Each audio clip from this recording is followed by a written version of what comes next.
할렐루야, 우리 하나님을 찬양하는 일이 선하며 찬송하는 일이 아름답고 마땅하도다. 여호와께서 예루살렘을 세우시며 이스라엘의 흩어진 자들을 모으시며 상심한 자들을 고치시며 그들의 상처를 싸매시는도다. 그가 별들의 수요를 세시고 그것들을 다 이름대로 부르시는도다. 우리 주는 위대하시며 능력이 많으시며 그의 지혜가 무궁하시도다. 여호와께서 겸손한 자들은 붙드시고 악인들은 땅에 엎드러뜨리시는도다. 감사함으로 여호와께 노래하며 수금으로 하나님께 찬양할지어다.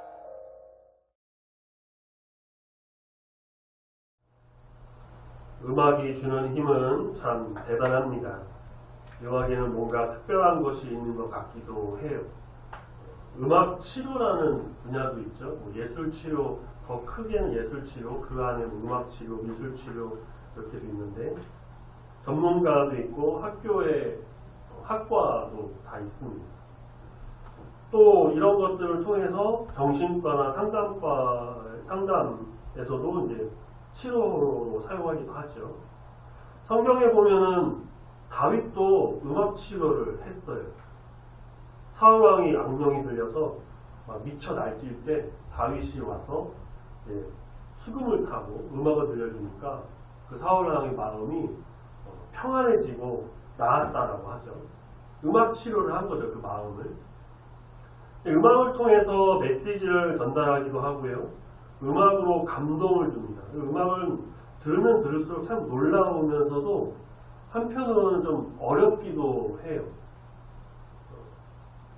그런 면에서 보면 작곡가들 정말 대단합니다. 어떻게 그런 곡을 쓰는지 참 대단한 것 같아요.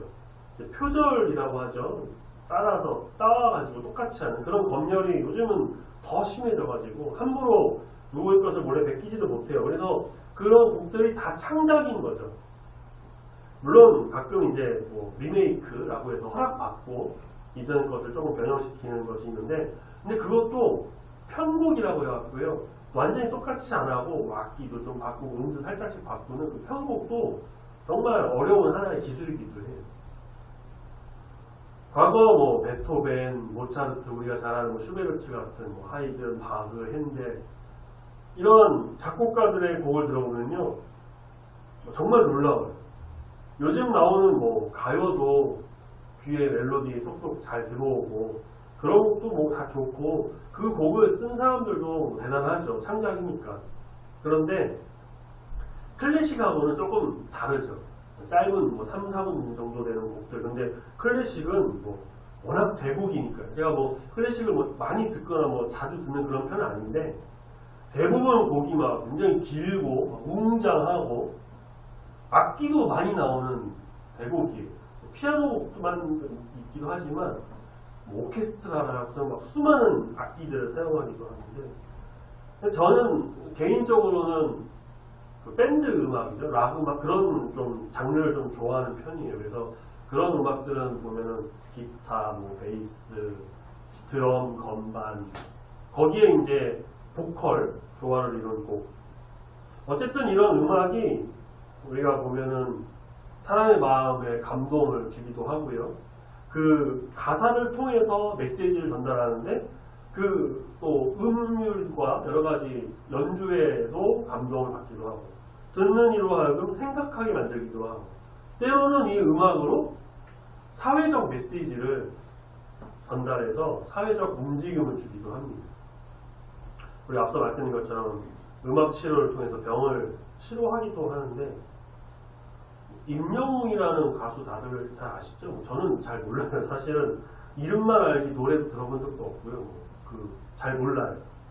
근데 그 노래를 들어본 분들의 말에 의하면 목소리가 너무 좋고 노래 정말 잘 부르고 다 좋아서 많은 사랑을 받는다라고 이제 이야기를 한다고 해요. 콘서트를 하면 표가 순식간에 매진이 되고 그 노래가 너무 좋아서 듣고 은혜 받았다는 사람도 있어요. 찬송도 아닌 것 같은데 제가 알기로는 트로트인지도 잘 모르겠어요, 사실은요. 근데 이제 그 노래를 듣고 은혜 받았다라고 하는. 근데 저는 제가 아는 어떤 성도분은 이제 병이 있어서 입원을 했는데, 우리 교회뿐 아니에요. 다른 분인데, 병실에서 이제 임용 노래를 들으면서 하루를 마무리하면은, 병이 빨리 낫는 것 같다라고 그렇게 이야기를 하기로 했다 합니다. 그 정도인가 싶기도 한데, 저는 잘 몰라요. 그런데 저는 그렇게 생각합니다. 대중가요에서도 우리가 충분히 기독교적인 메시지를 받을 수 있다라고 생각을 해요. 저는. 그 곡이 찬송가가 아니더라도 듣는 사람이 해석하기에 따라서, 생각하기에 따라서 이거를 내가 좀 적용하는 거, 어떻게 적용하냐에 따라서 은혜를 받고 또 이렇게 기독교적인 메시지로 또 이렇게 전달하기도 하고 할 수도 있는 것이죠. 그런데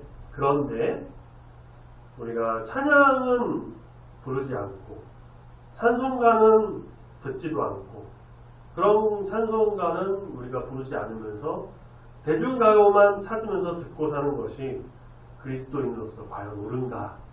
라는 것을 한번 생각해 볼 일이에요.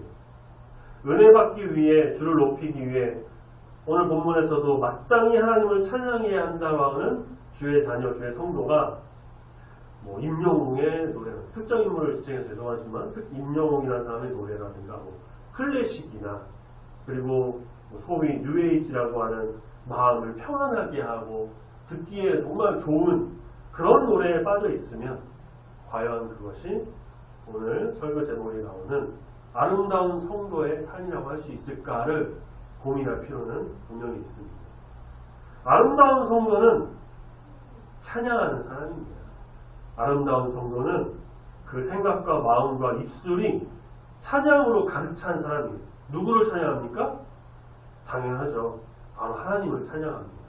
하나님을 찬양하는 사람, 하나님을 경배하고 하나님을 높이고 내 입술과 목소리를 통해 혹은 내 몸을 통해서 내 모든 것을 들여서 악기도 좋고 여러 가지를 통해서 하나님께 영광 올리며 찬양하는 사람.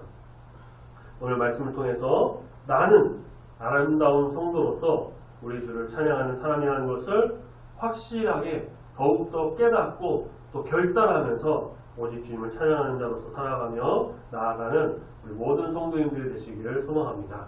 아멘. 시편 말씀을 쭉 보다 보면요, 한 120편 정도부터 부제로 성전에 올라가는 노래라고 나와요. 이게 무슨 말이냐면 성전으로 나가 하나님과 더 가까이 다가가는 예배자로서 예배드리는 찬양하는 노래라는 거예요. 그런 시들이 이제 등장하는데 전부 다 그런 건 아닌데 그런 성전으로 올라가는 노래가 좀 많이 있습니다. 그리고 그 뒤로 다윗의 시, 다윗의 찬송시 이런 걸 비롯해서 하나님을 찬양하는 찬양시가 시편 후반부의 주를 이룹니다. 우리가 잘 아는 시편 맨 마지막 편인 150편에서는 마지막 절 6절에서 호흡이 있는 자마다 여호와를 찬양할지어다 할렐루야 라고 하면서 이 찬양의 대미를 장식하고 있죠. 오늘 우리가 본 시편 147편에서는요. 첫 시작이 할렐루야로 시작해요. 보시면 한 146편부터는 146, 147, 148, 149, 150편까지 다 할렐루야로 시작을 하죠. 할렐루야. 우리가 할렐루야라는 말을 자주 사용해요. 찬양할 때도 하고요. 우리가 앞서 찬송가 불렀던 찬송에서도 할렐루야가 많이 등장했고 핸델의 메시아라는 곡에서도 할렐루야라는 찬양가 굉장히 유명하죠. 그리고 종종 설교자가 청중을 집중시키기 위해서 혹은 아멘을 유도하려고 일부러 막 할렐루야를 외치기도 합니다. 할렐루야 하면 자연스럽게 이렇게 아멘 또 나와요. 할렐루야는 알렐루야, 그러니까 히읗이 아닌 이음 발음으로 알렐루야라고 하기도 하고요. 여호와를 찬양하라 라는 뜻입니다. 하나님을 경배하고 하나님께 감사하라는 어떤 감탄사이기도 하고요. 승리에 대한 환호의 뜻으로 사용하기도 합니다. 시편 147편은 누가 썼는지 알 수 없는, 이름을 알 수 없는 어떤 시인이 썼는데 할렐루야라고 하나님을 찬양하는 것으로 시작하면서 말하기를 1절에 우리 하나님을 찬양하는 일이 선하고 찬송하는 일은 마땅하다라고, 아름다우며 마땅하다라고 이야기합니다. 자, 다시 말해 성도가 하나님을 찬양하는 것은 선한 일이고 그 찬송하는 소리는 아름다운 소리면서 마땅히 성도로서 해야 하는 일이다 라고 이야기를 하는 것입니다. 오늘 설교 제목과 딱 어울리는 말씀이죠. 아름다운 성도의 삶, 찬양. 하나님을 하나님을 찬송하는 일이 아름다우니 그 아름다운 찬송을 부르는 우리는 어때요? 아름다운 성도로서의 삶을 살아가는 것입니다. 그리고 이는 지극히 마땅한 일이라고 해요. 왜 마땅한 일일까? 왜 그 찬송을 당연히 해야 하는가? 뒤이어서 노래하고 있죠. 여호와께서 예루살렘을 세우시고 이스라엘의 흩어진 자를 모으셨습니다. 이스라엘을 대표하는 성 예루살렘, 사람이 세우고 사람이 만들어서 그 자리까지 오른 것이 아니에요. 바로 하나님께서 세우셨죠. 하나님께서 이스라엘 민족에게 그 땅을 약속하셨고 그들이 살 수 있도록 일하셨습니다. 마땅히 감사하고 찬송할 일이죠. 흩어져 있던 자들을 다 모으시고 상심한 자들의 마음을 고치시고 그들의 상처를 싸매어 주셨습니다. 이스라엘은 우리가 구약성경 말씀을 쭉 보면 아시겠지만 부침을 굉장히 많이 겪었어요. 지금도 여전히 팔레스타인 그 가자 지구에서 내전을 벌이고 있지만 여전히 그 과거에도 굉장히 부침을 많이 겪었어요. 애굽에서 종으로 오랜 시간 지냈고 광야에서 40년 동안 뺑뺑이 돌았습니다. 여호수아를 필두로 가나안 땅에 들어가서 정착하긴 했으나 우리가 수요예배 시간에 보고 있는 이 사사기 말씀을 보면요, 하나님을 향한 계속된 배역으로, 반역으로 이방 나라의 압제를 당하죠. 물론 자초한 일이긴 하지만 그렇게 고통의 날을 보내고 이제 왕이 세워지면서 이스라엘이라는 어떤 국가로서 자리를 잡아갑니다. 그런데 또 우상을 숭배하고 하나님을 배반하니까 나라가 또 망하게 되고 바벨론 폰으로 끌려가고 이런 여러 부침과 어려움 속에서 상처받고 고통받고 힘들어했던 그들을 싸매주시고 고쳐주시고 어루만지시면서 그 모든 것들을 위로하신 분은 다름 아닌 하나님이세요. 마땅히 하나님을 찬양해야 하는 이유가 된다는 것이죠. 자, 4절 별들의 수요를 세시고 그것들을 다 이름대로 부르십니다. 우리가 우주에 있는 별의 수를 셀 수 있을까요? 수조가 넘어가는 그 이상으로도 더 많다라고 셀 수가 없는 그 별을 하나님은 다 세신다라는 거예요. 그 이름을 우리가 다 알 수 있을까요? 몰라요. 너무 이름 짓기도 힘들어서 그냥 영어랑 숫자로 이렇게 기호를 새기는 정도죠. 제가 유튜브에서 우연히 우주 관련된 영상을 하나 본 적이 있어요.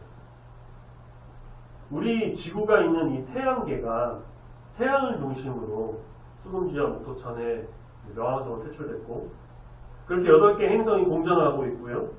또 지구 같은 경우, 다른 행성들도 그렇지만 지구 같은 경우 자전이라고 해서 스스로 돌고 있죠.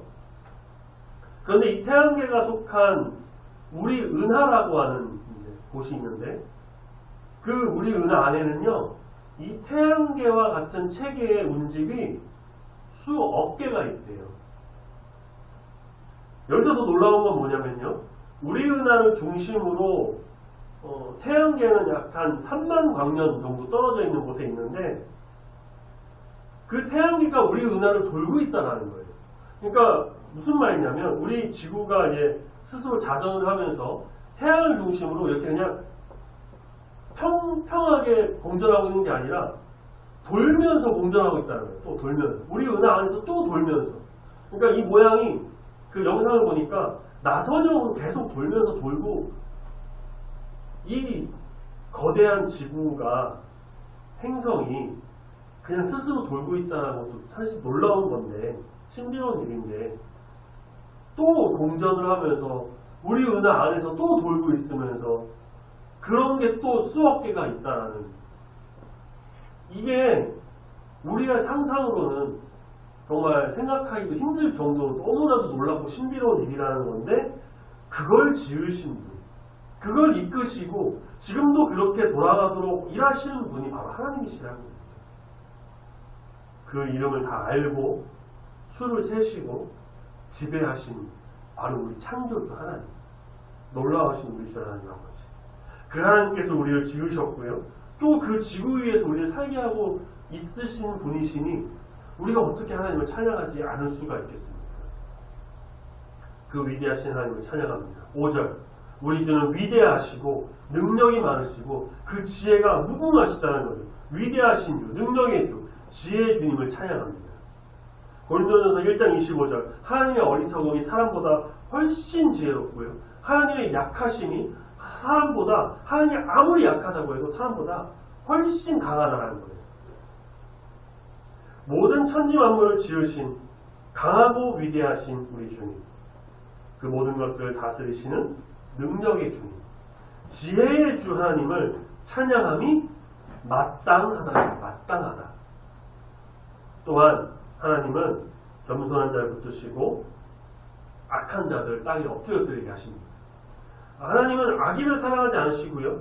하나님 앞에 겸손하게 무릎 꿇고 경배하는 자들을 그들에게 복을 내려주신다 라고 말씀하셨습니다. 우리 7절 마지막에 나온 7절은 같이 한번 한 목소리로 읽어보겠습니다. 7절 같이 있습니다. 시작.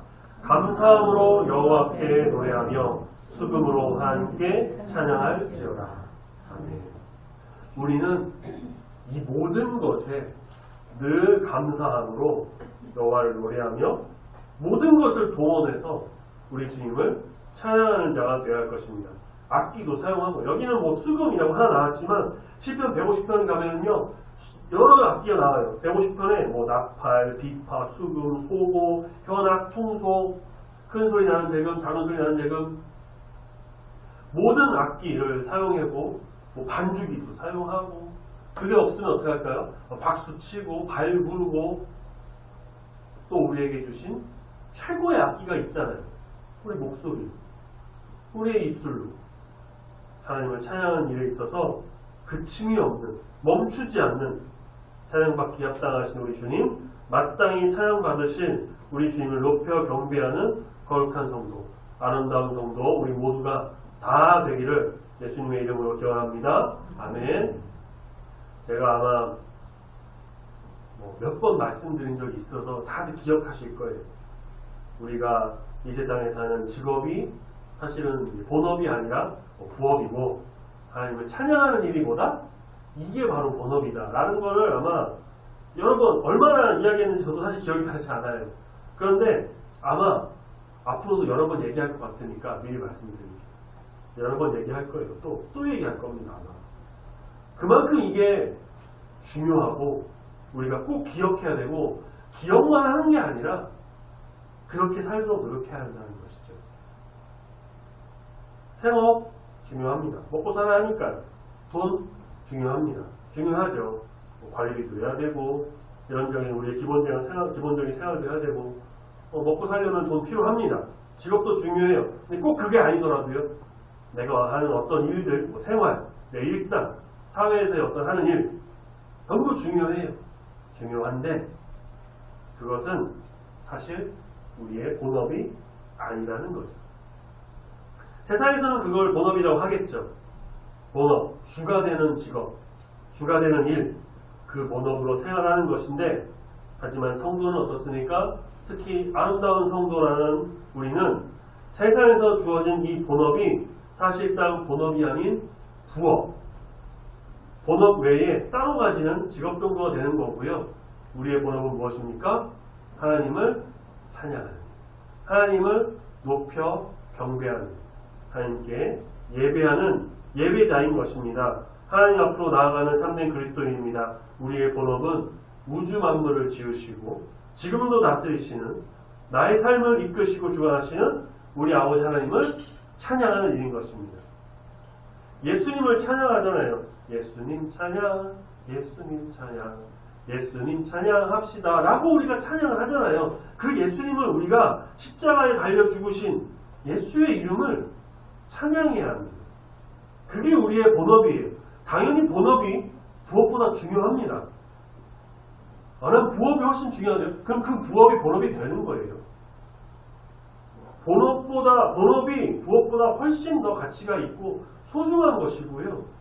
반드시 해야 되는 게 맞아요. 부업은 사실 해도 그만 안 해도 그만인 거예요. 좀 더 하려고 하는 게 부업인 거잖아요. 그러나 본업은 반드시 해야 됩니다. 본업은 우리가 반드시 지켜야 돼요. 이 본업, 하나님 찬양하는 일을 잘 지키는 우리 성도님 되시길 바랍니다. 그러면 구하면 주시고 찾으면 찾아주시고 두드리면 열어주시는 그 하나님께서 다 갚아주세요. 다 필요와 상황 다 채워주실 겁니다. 세상의 부업으로 만족할 수 없는 만족감을 우리에게 주실 것이고 하나님을 찬양할 때 나의 마음이, 나의 생각이, 나의 삶이 주님께 온전히 되어짐으로 인해서 주 안에서 풍족함을 누리며 우리가 정말 먹이시고 이끄시는 주님의 은혜를 경험하게 될 줄로 믿습니다. 아멘. 그런데 우리가 참 어때요? 바빠요. 바쁘시죠. 성도님들께서도 세상에서 말하면 본업, 설교 내용 말씀을 하자면 부업, 그 일을 하는 게 많아요. 많이 하시는 것도 알고 있고 뭐 그게 아니더라도 뭐 집안일도 있고 다른 여러 상황과 일들로 인해서 이 찬양하는 시간이 좀 잘 안 날 때도 있는 것 같습니다. 사실 제가 뭐 누누이 말씀드리는 그 경건의 생활, 말씀과 기도, 말씀은 성경책만 있으면 내가 읽으면 되고 요즘은 또 스마트폰에 어플이 있어갖고 그냥 그 보면은 쉽게 볼 수 있죠. 기도 내가 얼마든지 맘만 먹으면 할 수 있어요. 그냥 길 가다가도 할 수 있는 거고요. 잠깐 앉아서 할 수 있는 거고 집에서나 직장에서나 틈틈이 시간 내서 식사할 때도 뭐 여러 시간대에 기도하는 거 할 수 있어요. 그런데 이 찬양은 왠지 반주가 있어야 될 것 같고 내가 목소리를 내서 불러야 될 것 같고 혹시라도 내 음정, 박자가 틀리면 다른 사람들이 싫어할 것 같고 안 믿는 사람들이 그걸 들으면 시끄럽다고 하고 회방을 할 것 같은 이런 마음이 들어서 찬양을 꺼리는 분들이 간혹 있다고 합니다. 자, 그런 분들께 이런 방법을 추천드릴게요. 들으세요. 찬양을 들으세요. 찬양은 그냥 들으셔도 됩니다. 운전할 때 찬양 트시고요. 뭐 교통방송, CBS 그런 거 라디오 틀으셔도 되고요. 길을 갈 때 요즘에 스마트폰에 찬양곡 다 넣을 수도 있잖아요. 그런 거 넣어서 들으시고요. 집에 계실 때 라디오나 TV 찬양을 좀 틀어보세요. 그러면서 들으시는 거예요. 우리 소천하신 박정자 권사님 집에 계실 때 늘 찬양만 나오는 TV 채널을 틀어놓으셨었어요. 명절 때 종종 인사드리러 갔었는데요. 가면은 항상 똑같은 채널, 찬양만 나오는 그 찬송가 나오는 그 TV 채널 틀어놓으시고요. 그냥 들으세요. 본인이 말씀하시기를요. 자기는 이것만 틀어놓는다. 그래서 맨날 들으신다고 하셨어요. 내가 부르지 못하거나 부를 상황이 안 되면요. 들으시면 됩니다. 찬양 듣는 것만으로도요. 충분히 나에게 은혜가 되고 그 찬양이 내 찬양이 되는 것이고 들으면서 내가 하나님을 찬양하는 것이 되기 때문에 듣는 것도 너무나도 좋은 방법이라고 할 수 있습니다. 찬양 어려운 분들 간혹 계시죠. 왜냐면 어쩌면 찬양도 음악이라고 하는 이 예술적 분야에 속하기 때문이잖아요. 찬양이 어쨌든 내 목소리를 내서 노래를 불러야 되는 거고 말씀과 기도는 어때요? 속으로 괜찮잖아요. 근데 찬양은 불러야 되고 목소리에 자신이 없거나 곡조, 음정, 박자를 내가 뭐 잘 못 맞춰서 소위 뭐 말하는 음치다 라고 생각하는 분들은 찬양하는 거 상당히 어려워하기도 합니다. 독창은 뭐 꿈도 못 꾸고 찬양팀은 그저 자신에게 있어서 상상 속에서나 일어나는 일이라고 생각하죠. 물론 찬양도 이제 음악이니까 그리고 저는 옛날에 그렇게 생각했어요. 찬양을 지은 작곡가가 아무 생각 없이 곡을 만든 게 아니잖아요. 그 음과 곡조, 가사 모든 게 다 기도하면서 그 사람도 이 찬양을 다 하나님 찬양하기 위해 만들었으니까 작곡가를 존중하는 입장에서 또 하나님을 찬양하는 것에 있어서 음을 맞춰 부르는 게 좋다라고 저도 옛날에 그렇게 생각했었어요. 그런데 하나님께서 그 음정 박자를 그렇게 크게 신경 쓰실까요? 음정 박자 틀리면서 내가 찬양하는 자를 그걸 보시면서 야, 너 그게 뭐냐? 아니 찬양을 부르는데 나한테 찬양한다고 하는데 그런 식으로 하지 못해? 이게 뭐야? 라고 하시는 하나님이시라면 우리는 정말 실망할 수밖에 없겠죠. 하나님은 그런 거 다 신경 쓰지 않으십니다. 하나님께는 그게 그렇게 중요한 게 아니에요. 하나님 중요하게 여기시는 게 뭘까요? 찬양하는 성도의 마음과 자세, 그리고 그 찬양을 하느냐 안 하느냐죠. 본문 말씀에서 본 것처럼 하나님은 찬양받기에 합당하신 분, 마땅히 찬양받으실 분이십니다. 이걸 바꿔 말하면요, 우리가 마땅히 하나님을 찬양해야 한다는 것입니다. 우리는 우리의 본업인 하나님을 찬양하는 일에 힘써야 합니다. 주보에 있는 금주 묵상할 말씀 이사야 43장 21절에 그렇게 말하고 있죠. 하나님께서는 이 백성 우리를 지으신 것 바로 나 하나님을 찬송하게 하려고 지으셨다라고 말씀하고 계십니다. 우리의 존재의 목적, 우리의 지어진 목적은 바로 하나님을 찬양하기 위함입니다. 그래서 우리의 본업인 하나님을 찬양하는 것입니다. 찬양받기 합당하신 분, 요한계시록 5장 12절.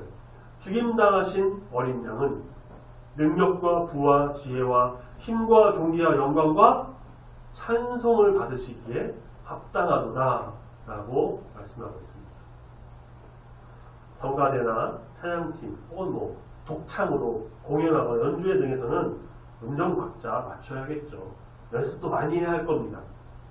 그런데 내가 성도로서 하나님을 찬양하고 높이고 하나님께 경배하고 그렇게 나갈 때는 그런 게 크게 중요하지 않아요. 하나님을 찬양하는 그 마음, 하나님을 높이며 경외하며 영과 진리로 예배드리는 그 마음으로 하나님께 찬양하는 또 그 자세, 그런 것이 신경 쓰여서 찬양하지 않는다면, 그래서 그런 어떠한 스킬과 여러 가지 것들, 외부적인 요소들이 신경 쓰여서 마땅히 해야 할 바를 하지 않는 이 본업을 뒤로 제쳐두고 세상 부업에만 몰두하면서 나의 상황에만 관심 두고 나간다고 한다면 가짜 그리스도인이 되고 말겠죠. 우리는 진짜 그리스도인이잖아요. 우리는 진리의 주님을 바라보면서 성령 안에서 하나님의 그 은혜를 받은 참된 그리스도인, 아름다운 성도입니다. 아름다운 성도는 하나님을 찬양해야 합니다. 상한 자를 고치시고 상처를 싸매시고 모든 것을 창조하시고 다스리시는 위대하신 우리 주님, 능력이 많으신 우리 주 하나님 아버지를 정말 겸손히 엎드려 경배하며 찬양으로 영광 올려드리는 아름다운 성도, 우리 중국교회 모든 성도님들이 다 되시기를 소망합니다. 아멘. 우리 마음과 뜻과 정성을 다해서 오직 우리 주님만을, 우리 하나님만을 높여 경배하는, 찬양하는 거룩하고 아름다운 성도, 내가 바로 그 사람이 되어서 정말 주님의 거룩함을 드러내고 높고 위대하심을 드러내며 찬양하는 사람으로서 살아가는 저와 여러분이 다 되기를 소망합니다. 아멘. 한 사람만 소개하고 말씀을 마치려고 해요. 다들 아시는 분일 텐데, 소향이라는 가수 아마 다들 잘 아실 거예요. 소향. 저는 예명이나 그럴 줄 알았는데 본명이더라고요. 김소향. 엄청난 가창력을 가진 우리나라를 대표하는 최정상급의 보컬리스트라고 합니다. 이전에 한국 프로야구 올스타전에서 애국가를 부른 적이 있는데 그 영상이 굉장히 화제가 됐는데 왜 그러냐면요, 무반주 애국가를 불렀는데 원래 음보다 몇 키 올려가지고 첫음을 높게 잡아가지고 아주 초고음의 애국가를 불렀고, 또 그냥 애국가가 아니라 자기만의 스타일로 조금 다르게 불러가지고 아무도 따라 부를 수가 없는 그런 애국가를 불러서 굉장히 화제가 됐었기도 해요. 2012년인가 나는 가수다라는 그 프로그램에 나와가지고 다른 가수들을 아주 압도하는 고음과 가창력으로 여러 번 1위를 했고요. 휘트니 휴스턴이라는 세계적인 팝 가수의 곡인 I Have Nothing이라는 그걸 불렀는데, 이걸 부른 영상을 본 많은 사람들이 야, 원곡자인 휘트니 휴스턴보다 더 잘 불렀다라고 그런 말이 나올 정도로 외국 사람들이 이 소양의 노래를 듣고서 아주 경악을 금치 못했다고 하죠. 와, 정말 한국에 이런 가수가 있냐. 지금도 방영하고 있는 그 복면가왕이라는 이제 주일날 저녁에 하는 프로그램이 있는데, 가면을 쓰고 얼굴을 가리고 나와서 목소리와 노래만으로 이제 승부를 하는 프로그램이죠. 거기서 가왕도 뭐 여러 차례, 6차례인가? 6번인가 했고요. 어떤 가수는 소양을 두고 말하기를 세상에 정말 파워풀하고 고음 기가 막히게 잘 부르는 가수 많이 있는데, 소양은 그것은 물론이고 듣는 이로 하여금 감동과 전율을 느끼게 하는, 그리고 진성과 가성을 넘나드는 아주 최고의 테크닉을 가진 가수다라고 평가하기도 했다고 합니다.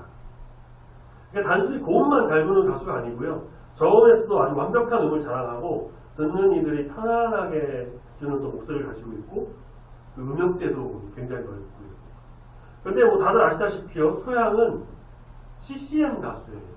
CCM은 Contemporary Christian Music이라고 약자로 현대 기독교 음악을 이제 총칭하는 말이에요. 소양은 어릴 때부터 교회를 다녔고, 저도 잘은 모르는데 POS라는 찬양 밴드의 보컬로 있었어요. CCM 가수로 활동합니다. 인터넷 검색하시면요, 소양의 뭐 방송 출연, 제가 앞서 말씀드렸던 여러 가지 음악, 또 뭐 음반, 공연, 평가 이런 것들이 쭉 많이 나오니까 뭐 제가 일일이 다 말씀드리지 않아도 될 거예요. 다 찾아보시면 더 자세히 나옵니다. 근데 소양은 제가 봤던 것 중에 하나가 뭐냐면요, 소양이 과거 세계적인 팝 가수인 그 마이클 잭슨이 있었던 회사에서 스카우트 제의가 왔었대요. 그런데 거절해요. 왜냐? 자신은 하나님을 찬양하는 사람이 되겠다라고 마음먹었기 때문에 그걸 거절했다고 합니다. 소양이 아마 CCM으로 가지 않고 대중가요를 택해서 거기 나갔다면요, 엄청난 가창력으로 부귀영화는 물론이고요, 세계적인 인기를 아마 얻었을 수도 있습니다. 지금도 여전히 인기가 많지만. 그런데 그녀가 택한 건 뭐였죠?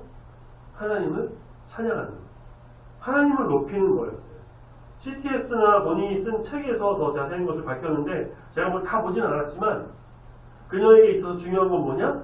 자기의 목소리로 하나님을 찬양하는 것이 당연한 일인 것이고 너무나 마땅한 것이고, 그래서 그 일을 위해서라면 세상의 것은 다 뒤로하고 세상에서 어떠한 뭘 준다고 해도 다 거부하고 최고의 것이라는 것도 다 내려놓고 그보다 더 최고이고 더 소중하고 더 위대한 바로 하나님을 찬양하는 것이 맞다라고 하면서 하나님을 찬양하는 일에 부족함이 없이 나아갔다는 것입니다.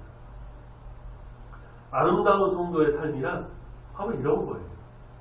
세상의 본업, 아니 부업보다 하나님을 찬양하는 본업에 더 열중하는, 우리가 하나님을 찬양하는 일은 선한 일이고 아름답고 마땅한 일입니다. 높고 위대하신 우리 주 하나님은, 우리를 위해 십자가 달리신 예수님은 오직 우리의 입술과 우리 모든 몸과 마음을 다해서 찬양받기 지극히 합당하신 분이십니다. 감사함으로 우리 주님을 찬양하며 우리의 모든 것을 다해서 열심히 주를 찬양하는 모든 성도님들이 다 되시기를 소망합니다. 아멘. 음정 박자, 그거 중요한 거 아니에요. 시간 없고 부끄럽고 창피한 거 그것도 아니에요.